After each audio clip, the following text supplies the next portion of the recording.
क्या मनुष्य जीवन का यही काम था? ये कार्य तो एक गोबर का भूंड करता है, गोबर का भूंड।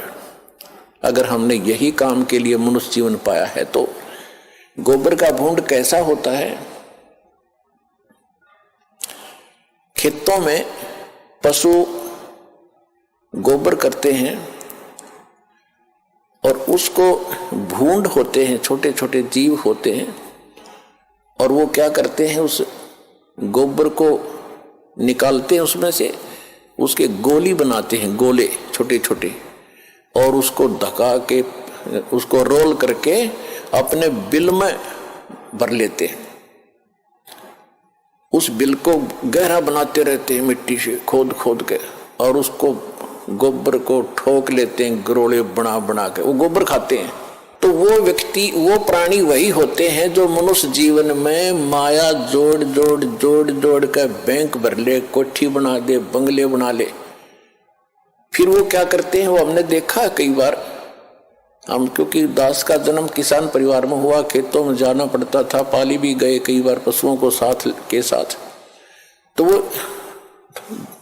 दोनों पति पत्नी भूंड गोबर को इकट्ठा करते हैं, अच्छा मोटा गोला बनाकर उसका, और फिर उसको दोनों धका कर ले जाते हैं, एक आगे से एक पीछे से, और मंडे रहे इतने पूरा ना खत्म कर लें, कहीं और ना ले जा और कम पड़ जा। और कभी कभी भैंस या गाय के पैर के नीचे आके वो दोनों ही मर जाते थे, वो गोबर धरा धरा रह जाता, इकट्ठा करा करा बिल में।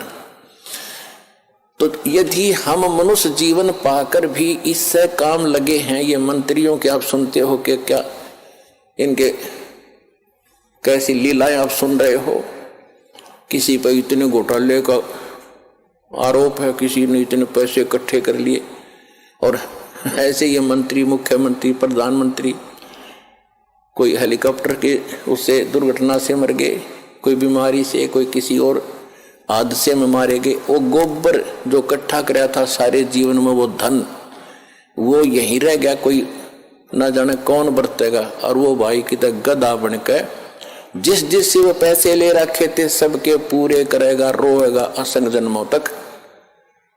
तुमने उस दरगाह का मैल नहीं देखा और धर्मराज के तिल तिल का लेखा। तो इसलिए परमात्मा यहाँ आकर के हमें जगाते हैं, समझाते हैं कि बोली आत्मा, यदि परमात्मा की भक्ति नहीं करते हो और बाकी तुम ये इसी काम लगे हुए हो, तो ये मनुष्य जीवन वाला काम नहीं कर रहे, गोबर के भूंड का काम कर रहे हो।